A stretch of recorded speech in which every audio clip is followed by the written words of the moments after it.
Señores, para Machi, para Carlos y para mí sería muy fácil decir, vamos a conversar con el doctor Raimundo H., abogado y expresidente de los comerciantes e industriales de Santiago, sino que no podemos retrotraernos a un problema casi personal, y es que Raimundo H. es miembro de una familia que pertenece a la colonia de migraciones que vienen del Líbano. Su padre, Jan H., fue cónsul del Líbano durante más de 40 años.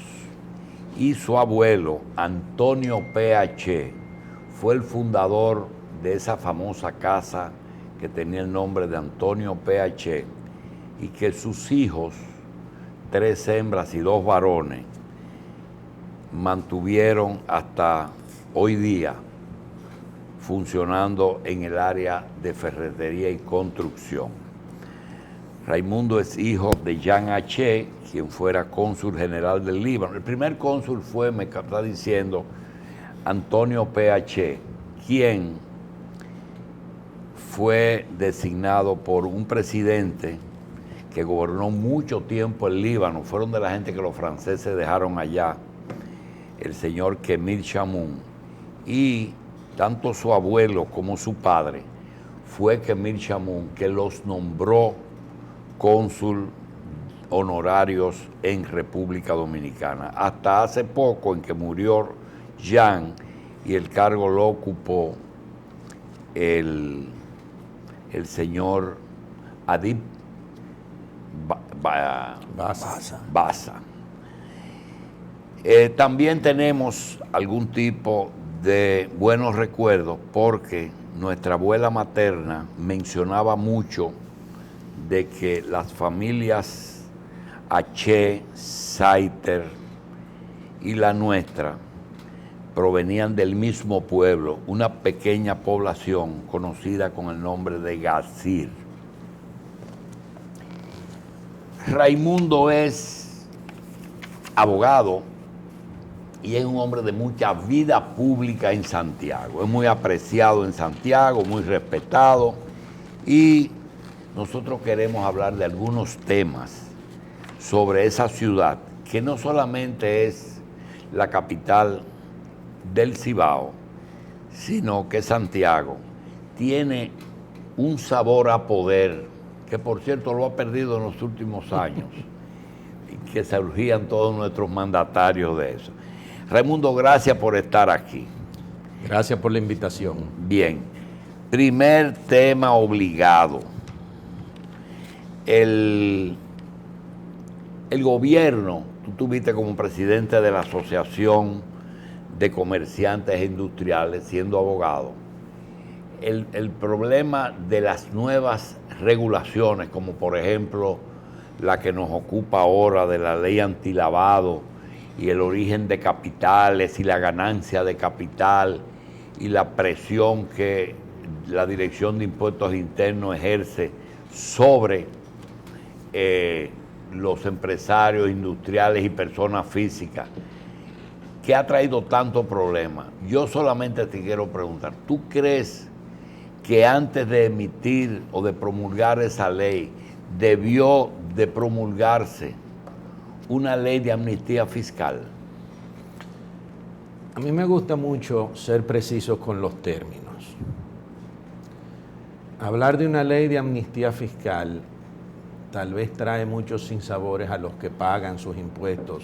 Porque tú eres empresario. Sí, y el empresario no se siente bien de pagar toda la vida y que venga un zoquete que nunca ha pagado y que le perdonen la deuda. Pero el borrón y cuenta nueva no solamente se hace en política. En vez de hablar de amnistía fiscal, pudiéramos hablar de amnistía patrimonial. ¿Qué es eso?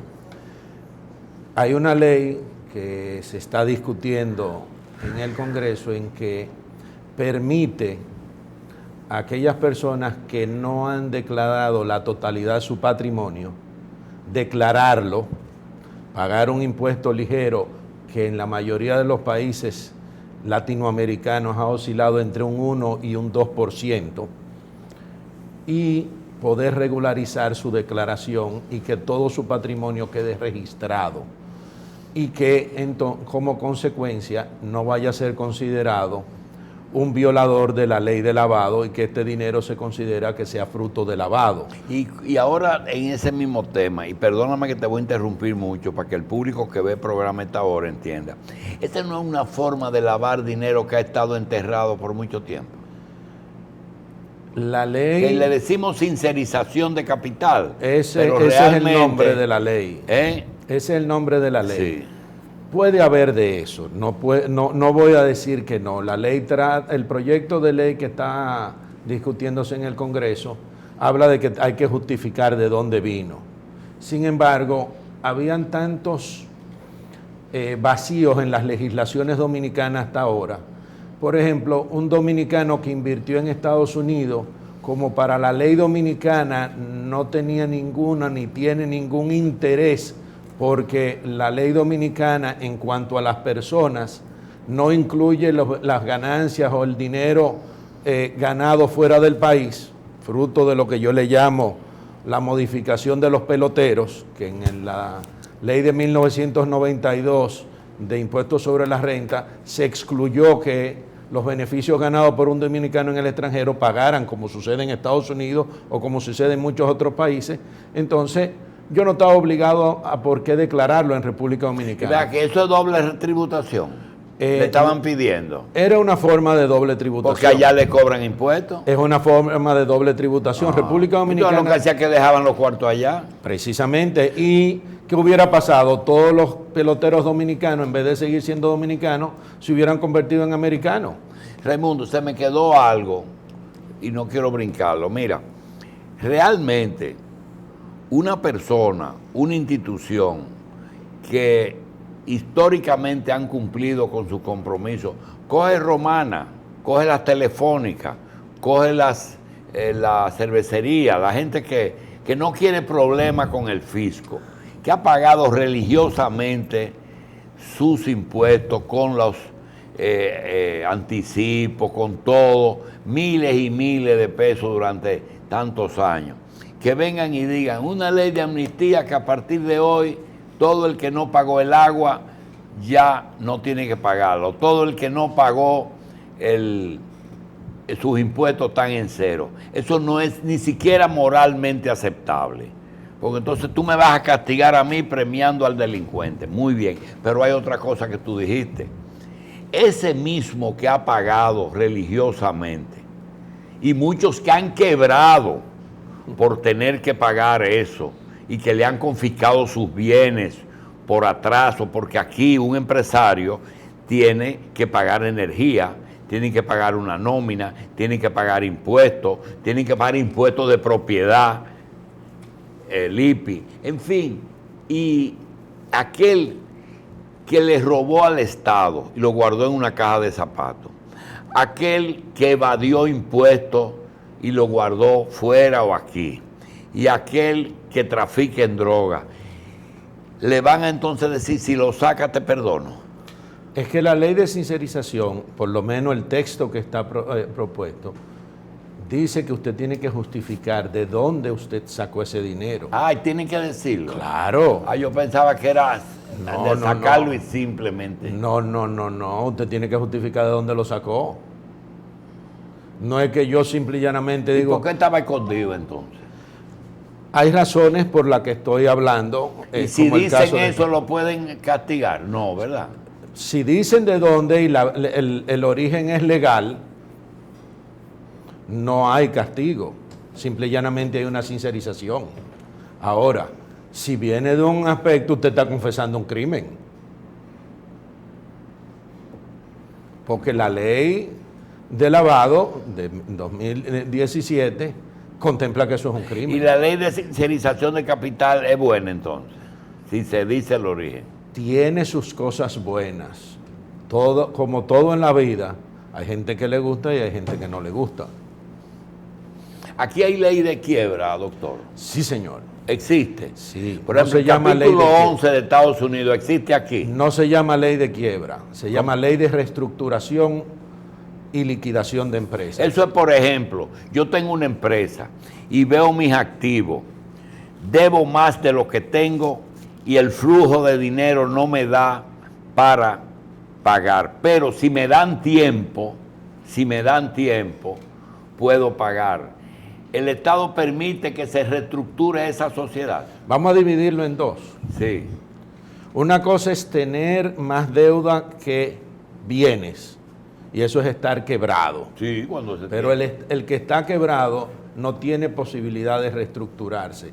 No le es aplicable en Estados Unidos ni aquí lo que allá sería el capítulo 11 y aquí la ley de reestructuración. La ley de reestructuración está destinada en su parte de reestructuración, porque tiene una parte de liquidación, a aquellas empresas que en la parte segunda que usted dijo no tienen un flujo de efectivo suficiente para pagar en este momento. Pero sus activos sí. Pero sus activos sí responden. Ah, ya. Entonces, esa empresa tiene la posibilidad de obtener unos plazos, preparar un plan, reestructurarse como se hace en Estados Unidos, como se hace en el 95% de los países del mundo. En los países latinoamericanos se le llama la ley concursal, se llama así también en España. Usted sabe, doctor, que este programa lo ven personas que no son economistas. Entonces, le quiero poner un ejemplo para que usted... Vamos a suponer que haya una empresa que tenga inmuebles en diferentes lugares que asciendan a 1.000 millones de pesos. 1.000 millones de pesos. Pero sus inventarios en lo que compra y vende, en lo que se maneja él, no es en el inmueble, sino esos inmuebles son depósitos, tiendas, almacenes, que tienen unos activos de 500 millones. Pero esos 500 millones, ellos deben 700. Si tú coges los activos de que se mueven y los 700 aparentemente están quebrados, pero si le pones los inmuebles, son 1.000 millones. Ya la persona, si tú le das tiempo, posiblemente se pueda reestructurar. ¿De eso es que estamos hablando? De eso es que estamos hablando. Es muy sencillo. Si yo preveo que para los próximos 6 meses yo no tengo suficiente ingreso para pagar lo que tengo que pagar en esos meses, yo tengo la posibilidad de reestructurarme. Y la ley me permite yo presentar un plan, yo parar que no me embarguen, yo parar que no me ejecuten una sentencia, y me permite todo un proceso y obliga a que se me permita el proceso. Doctor, y legalmente, con esas 3 cifras que yo lo di, 1.000 millones en inmuebles, 500 en mercancía que pueden moverse y 600 en deuda. Pregunta, y si aparece impuesto interno que dice, bueno, aquí hay un problema, yo te permito eso, pero consígueme 400 que tú me debes con mora y pagos atrasados y multa. Entonces, lo mete en que vendiendo los 500 y vendiendo los inmuebles, no puede cubrir los 600 y los otros 600 que el gobierno le está cobrando. La ley no le permite a la renta salvar esa compañía. La ley contempla que mientras esté el proceso, la renta no te puede cobrar ni te puede ejecutar. ¿Qué proceso?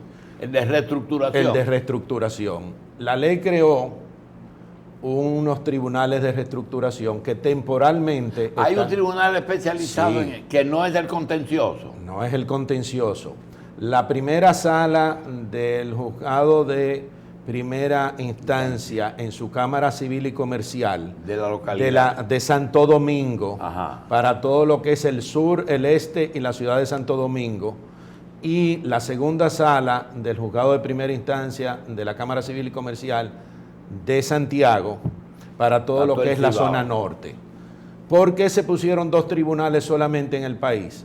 Porque esos jueces han tenido que ser entrenados. Porque son jueces especializados. No son especializados, es el mismo juez que tienen que conocer la materia. Pero tienen una especialización, se han estado entrenando.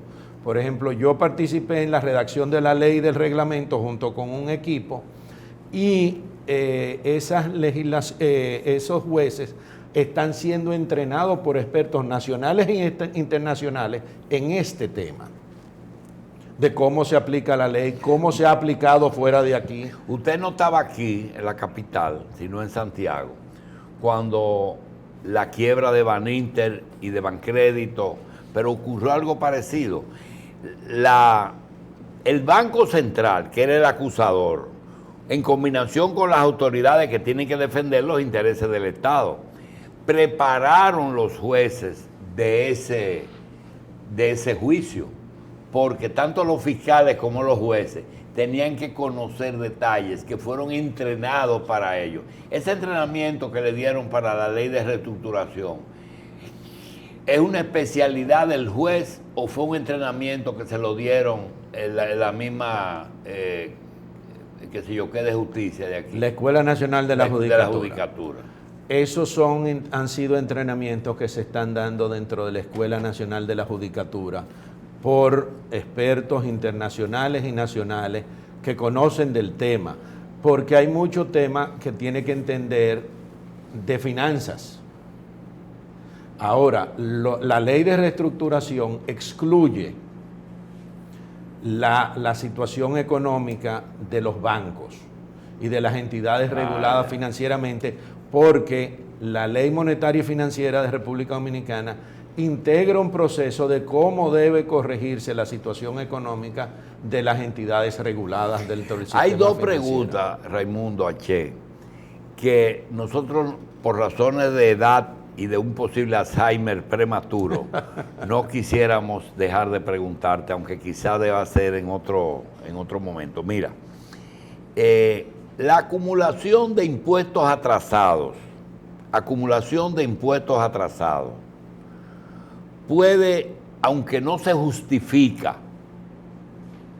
puede quebrar una empresa. Claro que sí. Claro que sí. Fuera de República Dominicana, en los procesos similares a nuestra reestructuración, las autoridades fiscales tienen la obligación de hacer concesiones de reducción de deuda. En la legislación dominicana, por asunto de practicidad, no se incluyó obligatoriamente la reducción de deuda por temas fiscales ni por temas laborales, porque si no, no íbamos a obtener una ley. Bien. La otra pregunta es, ¿cómo es posible que se condene a un comerciante, a un banco, como el caso de que aquí llegamos a tener un rojo de un banco? No que se robó un dinero, sino que llegó a disponer de depósitos de depositantes otorgados a ellos mismos y a terceros en áreas que la banca no permitía, comprando, por ejemplo, medios no productivos, pero esos medios eran del banco, que fue una cosa que no se tomó en cuenta. Está bien, el Canal 13 o el periódico El Listín no debieron ser inversiones de Baninter, pero eran de Baninter. Es decir, no lo cogieron y lo disfrazaron y lo pusieron a nombre de alguien. La pregunta es la siguiente: la ceguera voluntaria de parte de autoridades, ¿cómo se llega a un rojo de 55 mil millones sin que la superintendencia se dé cuenta? ¿Cómo fue que usted le llamó? Ceguera voluntaria. Entonces, pero eso es un delito. Porque ahí, no hay nadie preso. Ahí pueden haber consideración de preso. Varios delitos y de diferentes actores, tanto de los que cometieron la inversión fuera de las regulaciones como de los que lo permitieron. Bien. Esas dos están contestadas. Doctor, en un momento dado nosotros teníamos compañía por acciones y sociedades anónimas. De buena a primera empezaron unas denominaciones, cuando comenzó a cambiar el lenguaje de que SRL, háblenos de las leyes de sociedades. ¿Qué fue lo que cambió? tú te necesitabas 7 socios y después te dijeron, no, con 3 es suficiente. Con 2. Con 2. ¿Cuál es la situación de las leyes de sociedades? Fíjense, nosotros en República Dominicana... Yo veo médicos en Estados Unidos que me dicen, ya yo me convertí en una corporación aquí en Estados Unidos. ¿Qué es eso? Fíjense, en República Dominicana teníamos una ley para manejar las compañías, que era de 1867. La restauración. Que venía del Código francés, de la Revolución Francesa. Sí. Que aquí se llamó en 1867 porque fue cuando se tradujo al español el código. Cuando vinieron los americanos no entendían eso de sociedad anónima y crearon las compañías por acciones o compañías anónimas en la intervención del 16. Nosotros no habíamos actualizado. Perdóname, ¿cambiaron todo? No, simple y llanamente le agregaron el nombre. Ah, ya.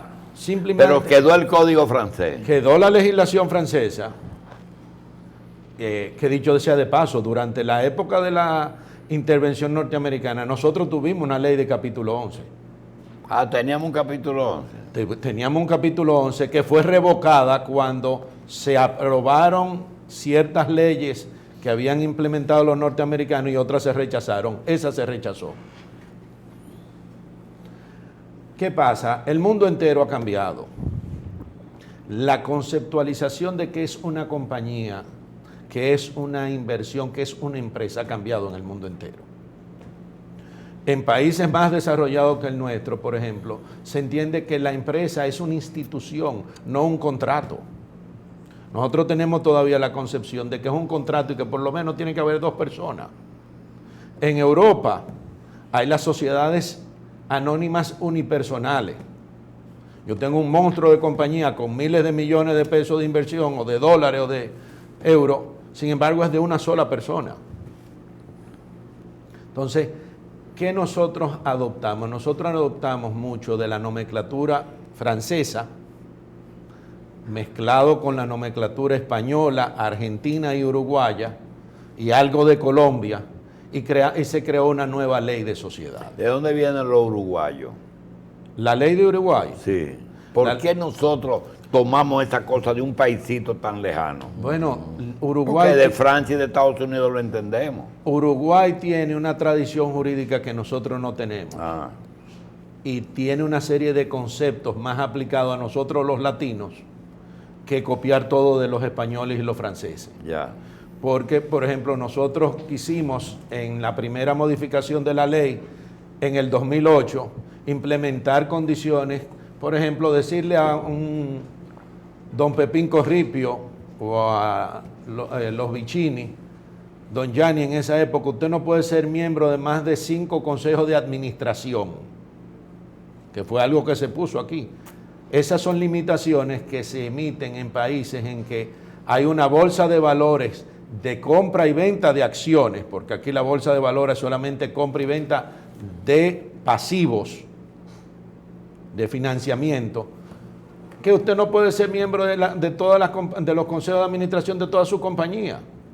Pero eso no tiene lógica en República Dominicana. Entonces implementamos una serie de cosas y por eso después vino una modificación con la ley 3111 que adaptó mejor al país las regulaciones y ahora no solamente tenemos las SA que desaparecieron la denominación compañía por acciones, sino solamente las sociedades anónimas. Tenemos la sociedad anónima simplificada que está diseñada para una libertad de administración. Por ejemplo, las empresas familiares que tienen consejos de familia, que tienen asambleas familiares, pueden adaptarse en una SAS mucho más fácil. Una compañía de una familia y que solamente 2 de ellos tienen el patrimonio, pero es familiar, el origen de ese capital y quieren conservar el nombre o algo. ¿Se puede hacer una compañía de 2 hermanos? Sí. ¿De 2 y de 2 esposos? ¿También? Sí, eso cambió. Entonces los 7 ya no se necesitan. Ya no se necesita. Ok, 7. y aquello de ser una sociedad anónima en que tú puedas poner 2 nombres y 5 anónimos. No se puede. No, eso ya no existe. Ya eso no se puede. No. Inclusive la ley de lavado prohibió las acciones al portador. Bueno, pero las acciones del portador a alguien le pagan los beneficios. Sí, pero solamente en el momento del cosa, y eso está prohibido. No se puede tener acciones al portador. Las acciones tienen que ser nominativas, tienen que estar a nombre de alguien. De alguien, sí. Aunque sean 2. Aunque sean 2. Okay. Por ejemplo, hay un tipo de sociedades que son las sociedades de responsabilidad limitada, la SRL, que tienen un máximo de 50 socios. Yo no puedo tener en ese tipo de sociedades más de 50. ¿Por qué? Porque se supone que debe ser entre amigos, entre gente, familia, entre gente conocida.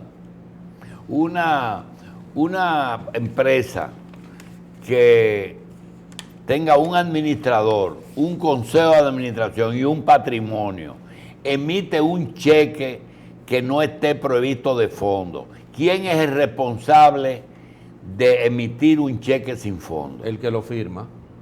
No la empresa. Sí, la empresa es responsable, pero el delito lo comete. Es decir, la parte penal es el que lo firma y la parte de cubrir el cheque es la empresa. Y eso está bien claro en los tribunales de la República. Eso está muy bien claro en los tribunales de la República. El que lo firma es el responsable. Sí. Ahora, no es como era antes, que a usted le ponían una querella y usted iba preso y después averiguaban. Ok, es un banco que quiebre y que sea fraudulenta la quiebra, porque no obedecieron las normas prudenciales, porque utilizaron los cuartos, porque se prestaron ellos mismos, cualquier cosa. ¿El consejo de ese banco es responsable? De conformidad con la ley monetaria y financiera, el consejo de administración no solamente es responsable, sino que también tiene que pagar y tiene consecuencias penales. El consejo. Para todo el consejo. No puede decir que estaba de potalita ahí. No. Las reglas ahora de gobernabilidad incluyen que usted, como miembro de un consejo de administración de una entidad financiera regulada, usted tiene que revisar, usted tiene que chequear y usted tiene que protestar. Y tiene una obligación de denunciar. Carlos. Bien. Señor Archet, ¿todavía se hacen compañías de carpeta? La ley, o esto puede haber sido... ¿Qué es una compañía de carpeta? Aquí han querido satanizar las empresas de carpeta. ¿Qué es una compañía de carpeta? Una compañía de carpeta es una compañía que mi bufete de abogados prepara y la tiene lista para cuando un inversionista, un cliente necesita utilizar una empresa rápido. ¿Qué pasa? Se supone que nosotros pudiéramos crear en 24 o 48 horas una empresa y no es real. Yo necesito de 7 a 15 días para que ONAPI me autorice el nombre. Yo te puedo preparar los papeles en 2 horas. Se firman. Ir al registro mercantil, si opto por el BIP, es decir, el sistema más rápido lo tengo en 24 horas, sino teóricamente 48 horas. Y después tengo que ir a la DGI a pedir un RNC. Y todo eso se ahorra.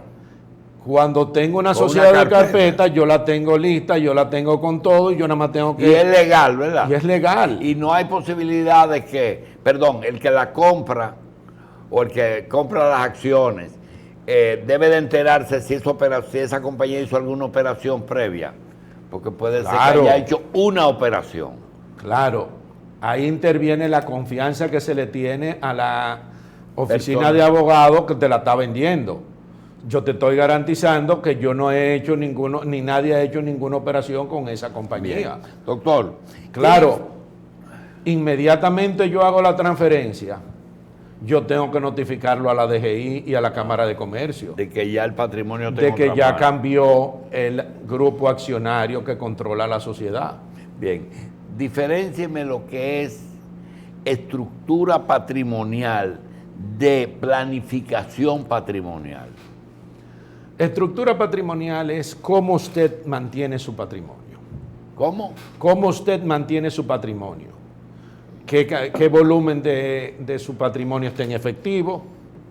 Aunque sean mecanismos o medios de inversión, qué está en acciones, en qué acciones, si son todas compañías que usted controla, no las controla, si está en bienes inmobiliarios, si está en el país, si está afuera, que está ahí en dónde está. La planificación patrimonial es cómo usted a futuro va a transferir el día que usted no está.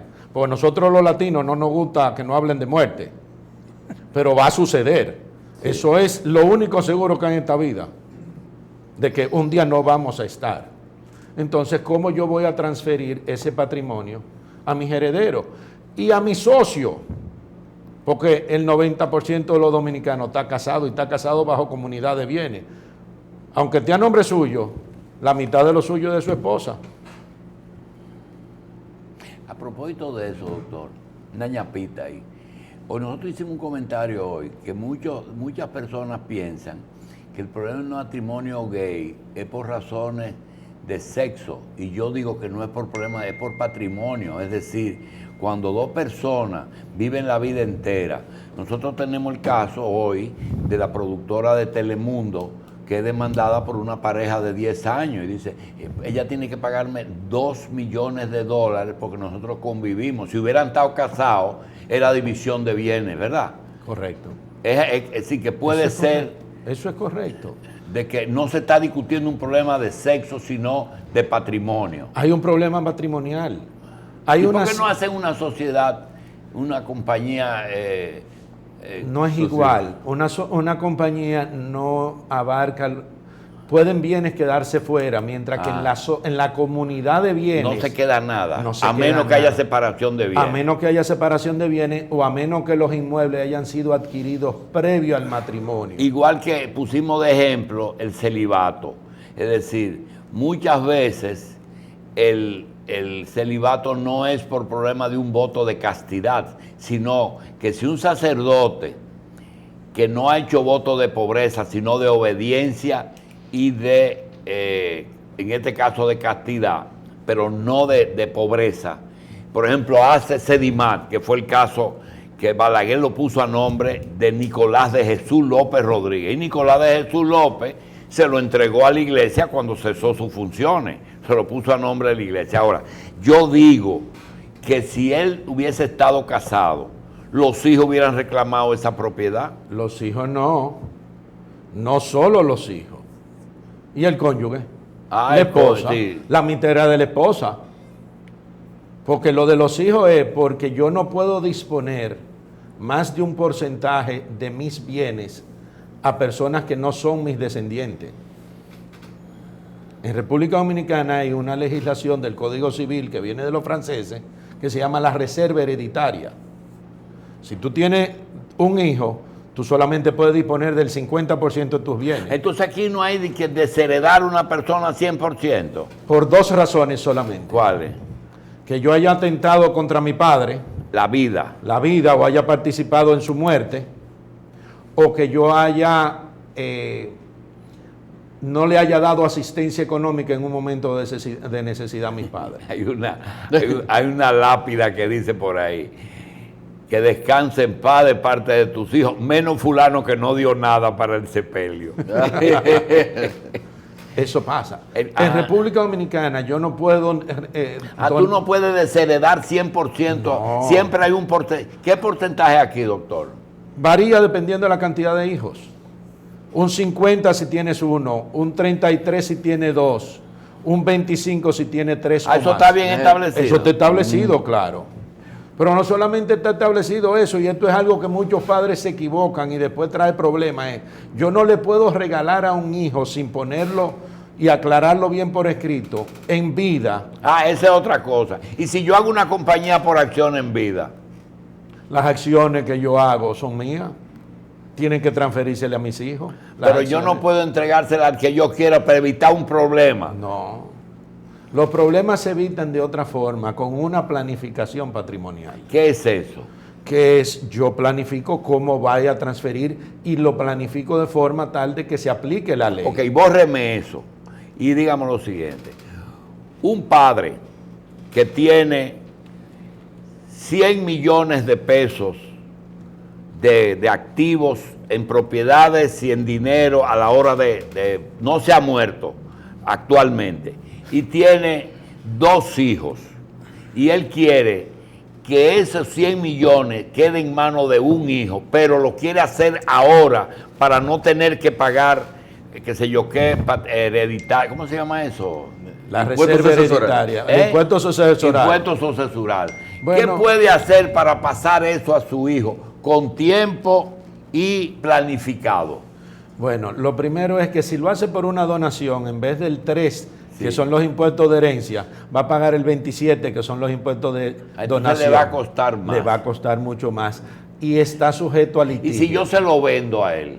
Tienes que justificar cómo me pasaste el dinero, de dónde sacó él el dinero. Ahora mismo, usted lleva una venta de unas acciones o de un inmueble suyo a un hijo suyo. Lo primero que va a recibir es una inspección de la renta. Doctor, dicen por ahí, médico joven, abogado viejo. Usted reúne unas condiciones que son particulares, además de médico joven, abogado viejo, y es que es abogado, pero tiene conocimientos de empresa, porque es hijo de empresario y trabajó en una empresa. Aclara el problema del fideicomiso. Fideicomiso quiere Machi. Fideicomiso es un mecanismo que se ha utilizado mucho fuera de aquí. Aquí se está utilizando mucho para la creación de los fideicomisos inmobiliarios. No, antes de los inmobiliarios. Los Barletta dejaron un fideicomiso en una isla de Gran Caimán o en Bahamas. Y los Vicini aparecieron 2.000 millones en un fideicomiso que dejaron los Vicini. De cuando te dicen así, apareció un fideicomiso, ¿qué es eso? Como una institución que administraba unos bienes familiares y que solamente le daba dinero para vivir, pero no le daban el capital original. Háblenos de eso. Fíjese, el fideicomiso es la afectación, separar de un patrimonio una porción de ese patrimonio. Es un mecanismo muy anglosajón. Los latinos se han creado un mecanismo llamado fundaciones, en que usted le transfiere unos bienes a esa institución, a ese mecanismo que en sí no tiene personalidad jurídica, no es una persona, no es una institución, pero se maneja separado. República Dominicana tiene un problema, que lo mencionamos hace un momentico. La ley de fideicomiso en República Dominicana dice que hay que respetar las leyes sucesorales. Yo no puedo utilizar el fideicomiso para violarle los derechos que tienen mis hijos sobre mis bienes. No puedo ocultarme de un fideicomiso. No. Ahí también ellos son herederos. Sí. En ese fideicomiso. Sí. Por eso fue que hubo problemas. Por eso usted se rió cuando dije Barletta, porque entre madre e hijo hubieron problemas. Porque volaron la mamá. Aquí han habido intentos de brincar su Sí. cosa. ¿Qué pasa? Sobre los bienes muebles que están fuera, y me llamo principalmente dinero o acciones que están fuera del país, el país tiene poco control. Pero sobre inversiones o inmuebles que están en el país, esa sentencia dijo que aquí hay que aplicar la ley sucesoral dominicana, porque esos bienes estaban en República Dominicana. Se produjeron aquí. No, estaban en República Dominicana, independientemente de dónde se produjeron, y había que respetar la ley. Pero ¿puede haber algún tipo de acción legal en los casos, por ejemplo, vamos a ver, de que haya una herencia repartida desproporcionalmente? Es decir, una gente que dice que un hombre que en su estado consciente diga, le tengo que dejar esto a fulano porque es que lo sabe manejar mejor, y quizá aquel que es un tajalán, vamos a dejarle nada más una cosa para que tenga la sobrevivencia. Doctor, vamos a coger el usted ha creado un problema que usted no sabe la dimensión aceptando esta invitación. Va a tener que venir toda la semana. Mire, doctor H, óigame. Para mí un placer venir toda la semana. Dos preguntas. Un hombre que es funcionario del gobierno, 20 años funcionario del gobierno, tiene un patrimonio que él solo sabe que ascendía a 20 millones de dólares.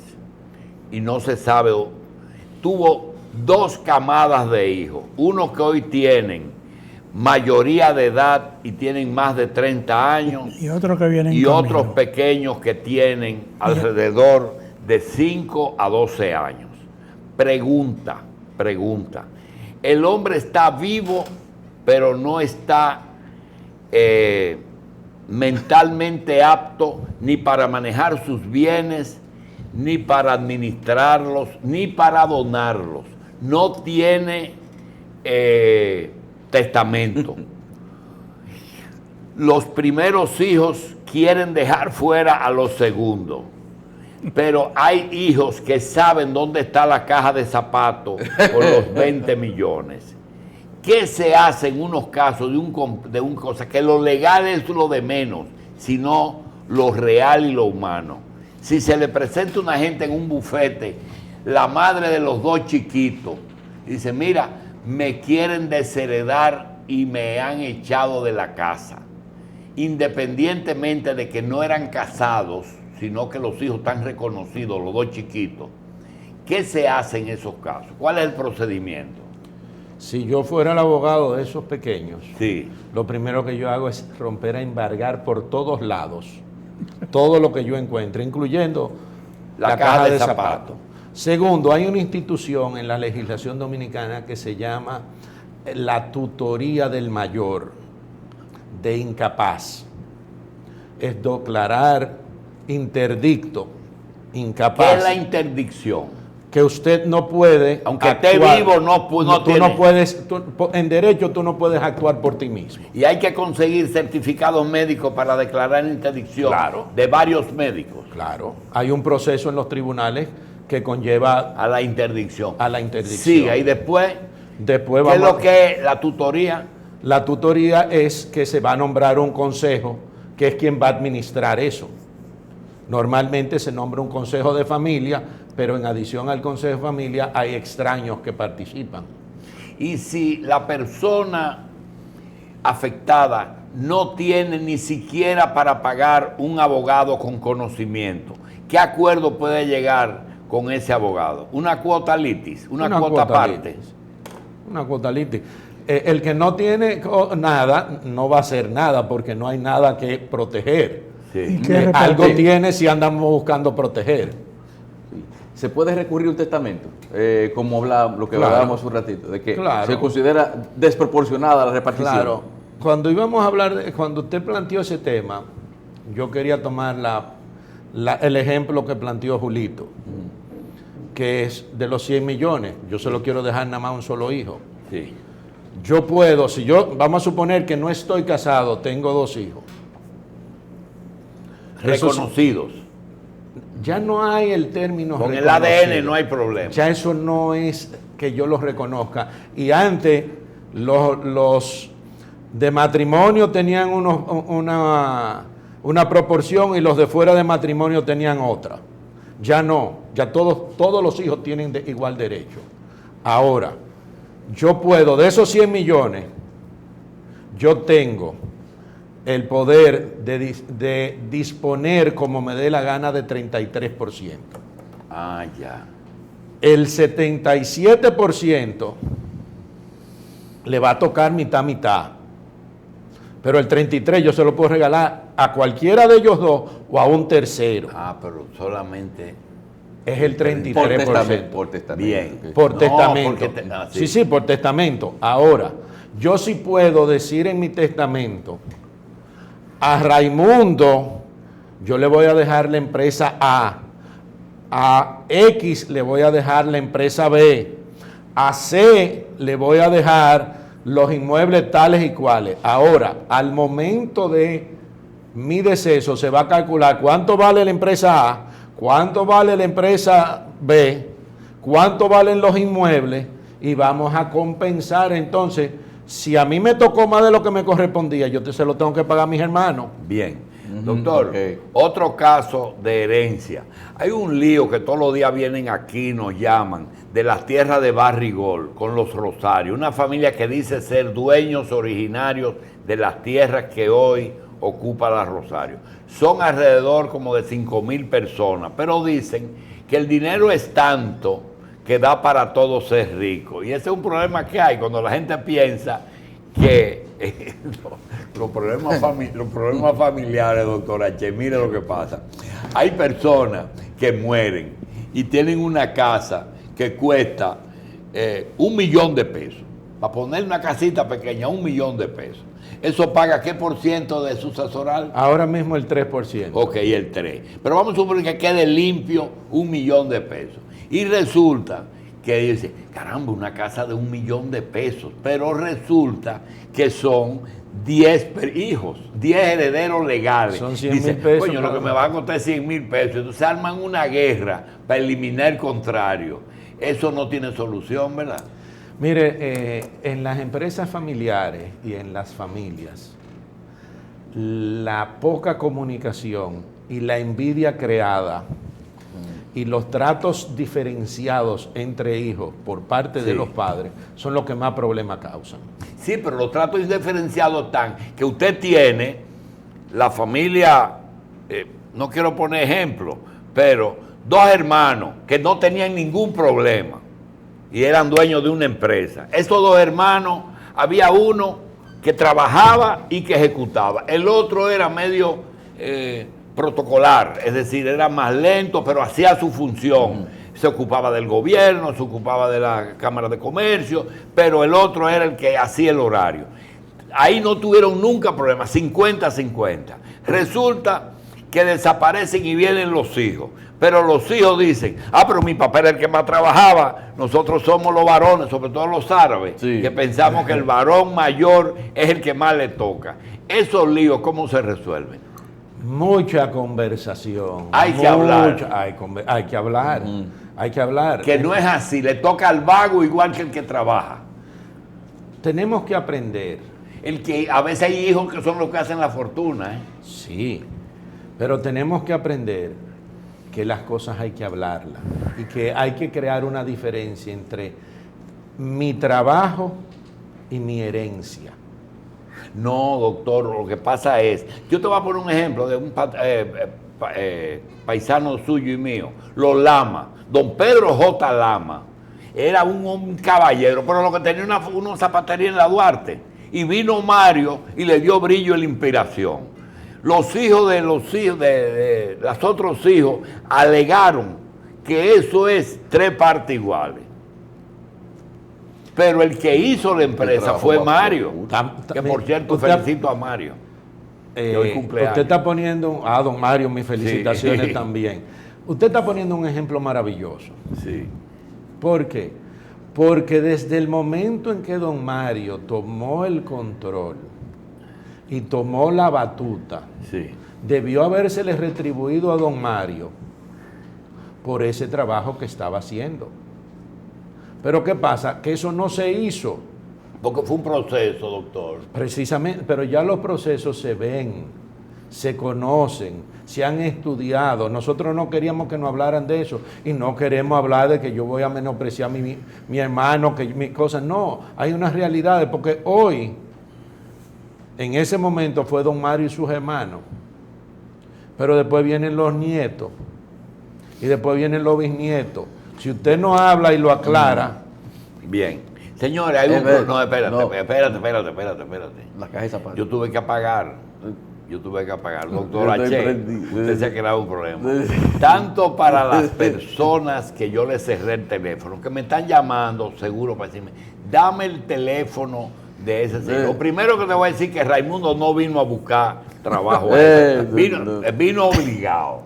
Y lo segundo es que por cortesía a 2 señoras que yo quiero mucho y que están metidas en ese problema, le vamos a dar el teléfono de Raimundo, de la oficina, no le vamos a dar celular.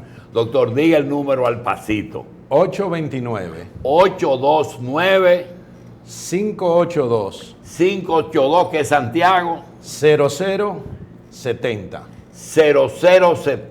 809-582. 829. 829. 582-0070. Ahí está. A ver si Sigue, Carlos. le hago la siguiente pregunta de la manera más comedida y potable, vamos a decir, a propósito de la caja de zapatos de la que habla el doctor. Y si la herencia consta de un dinero que no se sabe cómo, que el papá no quiso decir cómo se lo ganó y que la renta desconoce totalmente su monto y origen. Vamos a ver cuando eso pase, iremos a la renta a regularizar esa situación. No, que papá dejó unos millones. ¿Y de dónde él se sacó esos millones? Hay que pagar. Miren, Hay que pagar. quiero decir a los amigos anunciantes y a Kelvin que nos vamos corrido con Raimundo, porque muchos anunciantes quieren que sigamos el tema y que usemos su espacio para ello. Sí. Doctor, en el caso de cuando la aspirina es buena para el dolor, pero da dolor de estómago, parece a lo que estamos hablando. Cuando se hacía un estado financiero en el pasado, se hacía primero, el que maneja la empresa le decía al contable, ven acá, dame el estado real de esta compañía. Pa, y le daba un estado real, activo, pasivo, y lo veía. Dice, pum, está muy bueno, pero yo no puedo presentarle esto a mis socios porque tengo que darle mucho beneficio. Entonces viene el estado financiero para los socios. Entonces se hace un cosa y dice, miren, el estado financiero de ustedes es este, pero este estado financiero no es el que nosotros les vamos a presentar a la renta. Tenemos este otro de la renta para poder pagar menos impuestos. Y muy bien, hay tres, el real, el para los socios y el para... Pero hay un cuarto, doctor, que es el que se le lleva al banco para conseguir unos cuartos prestados, que ese está por encima de todito. ¿Eso puede hacerse actual o ya hay algunas limitaciones? Eso nunca debió haberse podido hacer. Bueno, pero ya se hacía, doctor. Pero no, y estaba prohibido. Yo no sé si usted recuerda que fruto de los procesos de los bancos en el 2003, que yo prefiero ponerle ese término, proceso de los bancos en el 2003, muchos contadores públicos autorizados perdieron su exequatur. Su exequatur provisional y definitivamente. Sí. Es lo primero. Una superintendencia que pidió la suspensión de una de las firmas más importantes. La suspensión y después la cancelación. Sí, sí. Que no ha podido volver a ejercer como contador público autorizado, como CPA. La ley de sociedades creó un crimen, un delito, para aquellos que manipulen, tergiversen y provoquen estados financieros que no sean reales. Bien. No solamente en el CPA. ¿Y eso todavía es así? Eso está vigente. Está vigente. El contador público autorizado y el accionista o administrador que se preste a eso está sujeto a pasar unos cuantos añitos preso. ¿Y qué diferencia hay entre el contador de la empresa y un externo? El contador de la empresa puede ser CPA o puede no serlo. El auditor externo tiene que ser un CPA. Ahora, conforme a la ley de sociedades, ya no es el consejo de administración que elige el auditor externo, es la asamblea de accionistas. Ah, ya. ¿Qué pasa? Que en la mayoría de empresas hay una unificación entre el consejo de administración, quien controla el consejo de administración controla la asamblea de accionistas. Pero ¿qué pasa? Hay una serie de teorías de abogados que tenemos de que para yo nombrar el auditor externo, yo no puedo votar si soy miembro del Consejo de Administración, porque hay una cosa que se llama conflicto de interés. Bien. No puedo nombrar quien me va a supervisar a mí mismo. Otra consulta. Durante un mes yo tuve la oportunidad de visitar la cárcel preventiva de Najayo. Detrás de 3 entrevistas con permiso de la Procuraduría de la época, sí los presos lo aceptaban, y Uno era a un sacerdote que estaba acusado de violar a una persona, a una mujer. 2 era a un narcotraficante convicto, confeso y condenado que estaba gestionando la libertad condicional porque estaba condenado a 14 años y decía que había cumplido ya más de 7. Y ese era Rolando Florián Félix. Me dijo, yo no puedo ir a medios porque estoy gestionando mi libertad condicional. Digo, no, es que tú eres una entrevista muy buena, tú tienes... Y le hice 2 visitas, doctor. En esas 2 visitas me dijo, ¿por qué tú quieres salir? Dice, bueno, porque nadie quiere estar preso. Y tú tienes mucho, dice, sí, yo tengo mucho. Y me dijo, yo tengo 3 casas en Arroyo Hondo. ¿A nombre de quién? Dice, de 3 personas diferentes, y una de ellas ya un coronel se la cogió y la ocupó, que por cierto todavía está ocupada por ese coronel. La segunda es, yo tengo $2 millones en Baninter a nombre de una tía, y mi tía tiene miedo de venir porque no, como ese dinero no es de ella no va a venir a meterse el lío aquí. Dejó el dinero. Y lo más importante, yo tengo $25 millones en un banco de Panamá a nombre de mío, pero con otra identificación. Esas 3 cosas se perdieron o se pierden.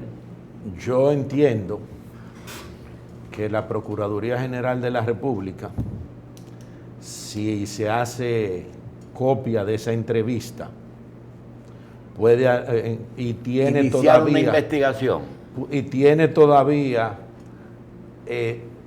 derechos de cobro por multas o penalidades o por compensaciones contra el recluso en cuestión, puede conseguir tanto de los tribunales dominicanos como de los tribunales de los países involucrados, conseguir que eso se le atribuya a la República Dominicana. Se me olvida, me dijo, tenía 34 millones de pesos dominicanos en el Banco del Progreso, y cuando yo caí preso, ellos llamaron a la Procuraduría y a la DNCD y les entregaron ese patrimonio. Ese banco hizo lo correcto. Ese banco hizo lo correcto. Es decir, hay hubo una confiscación inmediata de todos los bienes del imputado en ese momento, por medio del cual la Procuraduría General de la República y la Dirección General de Control de Drogas en ese momento confiscaron esos bienes. Bien, una última consulta. Usted sabe que... Por el momento. Por ahora, porque ahora es que usted va a tener problemas con este programa. Mire, doctor, los juegos de azar aquí en la República Dominicana están controlados por diferentes instituciones, cosa que diluye mucho. Hoy mismo aparece en la prensa la Procuraduría confiscando máquinas tragamonedas y destruyéndolas, por orden de la autoridad competente, que creo que fue Hacienda, que dijo, esas máquinas son ilegales. Como se sabe, Hacienda tiene un fiscal dedicado a eso. Pregunta: la autorización de los juegos los da la Lotería y Hacienda, autorización, pero el cobro tiene que hacerlo la Dirección General de Impuestos Internos. Y hay 3 instituciones metidas.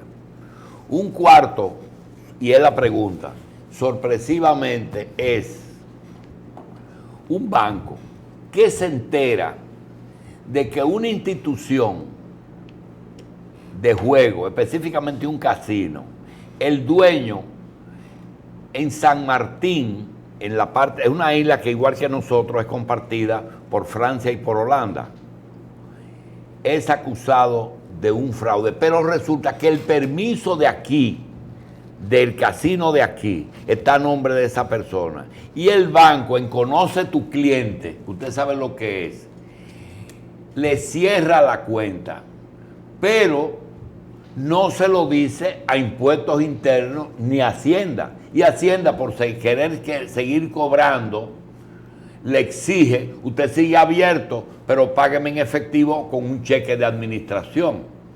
¿Por qué el Estado no cierra todo y actúa en una sola dirección?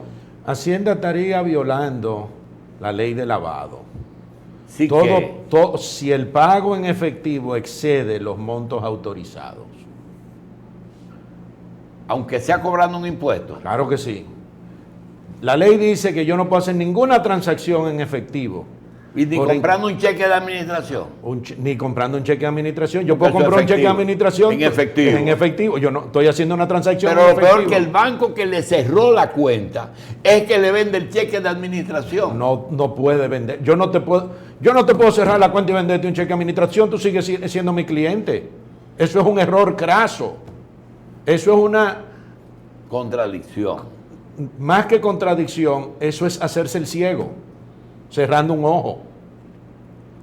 Yo me voy a hacer el ciego porque voy a hacer retiojo, pero voy a dejar este abierto. La renta, Hacienda le dice, ese casino tiene que pagar 7.500 pesos por cada máquina. Muy bien. Y la DGI va y dice, aquí hay 100 máquinas. A 7.500 son 75.000 pesos o 750.000 pesos. Entonces, el hombre va al banco y dice, yo quiero pagarle, usted no tiene cuenta aquí. Dice, pues entonces vendan un cheque en efectivo. A ese monto, Sí. no tenemos problema. 750.000 pesos. Yo tengo unos montos a los cuales yo puedo hacer transacciones en efectivo. ¿Hasta cuánto? Depende del tipo de transacción. ¿Y no Por es ejemplo, $10.000? No. Ya los $10.000 no son $10.000. Hay diferentes tipos. Por ejemplo, yo como abogado no puedo recibir más de 250.000 pesos en efectivo. Por unos honorarios. Por honorario, yo no puedo recibir. Y una cosa, si usted defiende a un delincuente acusado de lavado, tiene que decir de dónde buscó los honorarios. Sí, señor. Los honorarios. Sí. Es decir, que los abogados de Florian y de declarar de Figueroa Agosto tienen que decirle a quién. A sus abogados de dónde sacó el dinero. Y el abogado tiene que decirle a la DGI de dónde. Porque, exactamente. doctor, es un lío grande. Señores, vamos a darle las Ahí gracias. se pierde algo. Ahí Ahí se pierde. En el curso de eso se pierde algo. 829-582-0070. ¿Es así? Correcto. 529. No, 829. 829-582-0070. Raimundo H., abogado, expresidente de la Asociación de Comerciantes e Industriales de Santiago y próximo coproductor de un programa en cualquier parte del mundo. Tú decías algo ahorita, de que por familiaridad, yo soy un abogado con conocimiento de finanzas. Sí. Pero no solamente familiaridad. Yo duré 15 años metido en zona franca. Yo dejé el derecho, me metí a zona franca y después dejé zona franca y volví al derecho. Doctor, espérese, mire, nos queda 5 minutos. Doctor, aquella vez que la zona franca tenían un problema y que le consiguieron un préstamo que ascendió creo que a 2.000 millones de pesos a las zonas francas de Santiago en la que usted o estaba, o estuvo, o estará. Y después alegaban que eso fue una donación. ¿Qué pasó con ese dinero? ¿Usted sabe lo que yo estoy hablando? Yo sé lo que usted está hablando. Nosotros, yo era socio de un amigo suyo que es todavía Capellán. mi socio y mi hermano, no, de Chichío Rosario. De Chío Rosario, sí. De Chichío. Nosotros rechazamos el dinero. Nosotros no. ¿Usted no lo tomó? A nosotros no lo tomamos. ¿Y en qué nosotros consistía el estábamos préstamo, conscientes. doctor? Era un préstamo. En un inicio era un préstamo. Después, si ese préstamo se convirtió en donación, yo no sé. Ahora, en una época, nosotros, Zona Franca, contribuyó voluntariamente con un excedente de cambio al Estado Dominicano. ¿Qué es eso? Cuando se disparó la tasa al 50 Cuando hubo el y problema pico, del 50 y después al 26, no, después... del 50 y pico, nosotros contribuíamos con una proporción de ese cambio al Estado dominicano, que fue una contribución voluntaria. Ahora, Zona Franca tuvo la caída que tuvo aquí, no debido a China, como se nos quiso vender. Cuando la tasa de cambio se desprendió del 56, aquí los salarios se colocaron a nivel de 42 por 1. Cuando la tasa de cambio bajó al 28, República Dominicana dejó de ser competitiva. Mire, doctor, ya usted tiene un cliente. Se trata de lo siguiente. ¿Usted se acuerda de la palabra 28 por 1? Claro que que la sí. puso Valdés y Leonel en un solo día. Sí, sí. ¿Usted se acuerda de un 58 o 55 de Hipólito Mejía que dice, se me fue la lisa? No, yo quería 25 por 1 y se me metió allá. Pero en la olor a la verdad fue una promesa política de devaluarle a ustedes la moneda. Perdón, fue una promesa política a los turistas, al sector turístico. Y finalmente, ¿usted se acuerda que ya en la campaña, cuando se veía a Leonel que iba a ganar, se metió en un 42, un 43%? Ok, yo le quiero hacer una consulta. Una empresa azucarera que vende a futuro a los brokers de Estados Unidos su producción, llega a un acuerdo de vender una zafra por $2 millones en un momento en que $2 millones al 50 era 100 millones de pesos. Cuando los colonos de ese ingenio ven ese acuerdo, vienen a la administración y le dicen, fenómeno, ustedes van a vender a 50 por 1. Dice, es 55, pero vamos a poner al 50. La tonelada ustedes nos la están pagando a 300 pesos la tonelada. Nosotros queremos 900 pesos, porque esos 300 lo calculamos al 18. Usted se acuerda que Hipólito recibió al 18. Pero nosotros lo que queremos es 700 pesos. Se llegó a un acuerdo en esa suma y lo que pasó fue lo siguiente. Cuando llega el nueva administración al 28, resulta que los 2 millones llegaron, pero se cambiaron al 28 y lo que dio fue, en vez de 100 millones, dio 56 millones, lo que significó que la empresa quebró. Sencillamente quebró, porque le faltaron 42 millones, 44 millones, no hubo de dónde sacarlo. Esa situación surgió en Zona Franca cuando dolarizaron sus deudas. No pasó eso. En Zona Franca lo que pasó es que uno se ganaba 5, 10, 15 centavos de dólar por pantalón y pasó a perder $1. Porque subimos los salarios al cálculo del 42 por 1 y estábamos recibiendo 28 por 1.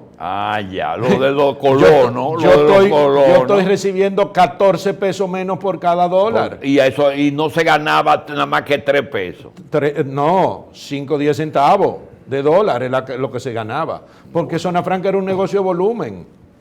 Bueno. Y aquí se nos vendió la idea de que todo eso fue China. Sin embargo, en Honduras solamente se perdió el 10% de la industria de Zona Franca textil. En El Salvador, que el dólar está a la par porque la economía está dolarizada, se perdió apenas un 5%. Nicaragua creció. Guatemala perdió el 15%.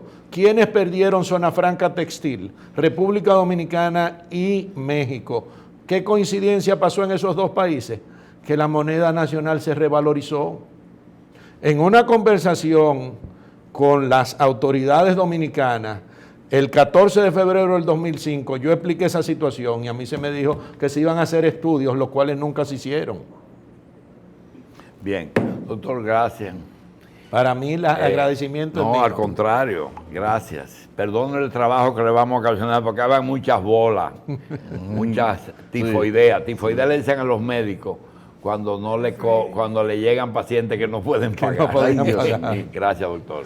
Gracias a usted.